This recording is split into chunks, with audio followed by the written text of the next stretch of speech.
陳沛良議員。係，多謝主席。就而家我哋呢個高才通人才通嘅計劃咧，就係應該係一個面向國際嘅一個全球人才嘅吸引嚟嘅。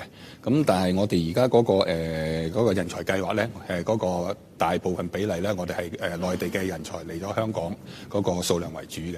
咁想都了解一下，就係話，如果喺吸引海外人才方面，我哋點樣可以做到多啲呢？因為嗱，如果我哋用一個總量嚟去睇咧，即係我哋喺內地嘅人才吸引咗嚟香港，加埋落去喺成個國家加香港嗰個總體嘅人才冇多到噶嘛。咁如果我哋能夠吸引多啲外地海外嘅人才嚟呢，先至將我哋呢個人才庫可以擴大到。咁喺呢一方面或者未來呢，我哋對於吸引海外人才呢一方面呢，我哋可以做多啲乜嘢嘅功夫去吸引呢？啊，唔該。局長。主席，多謝陳沛良議員。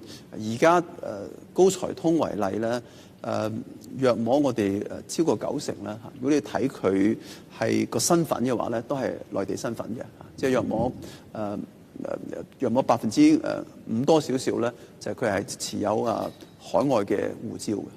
但係如果你睇佢喺邊度畢業咧，A 類當然冇講邊度畢業啦，B 類、C 類有講邊度畢業嘅。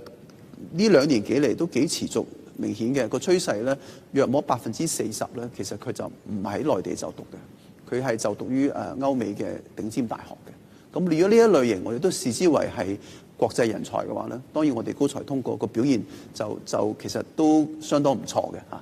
但係如果睇所有我哋人才計劃咧，就約摸1/4就係海外人嚟嘅。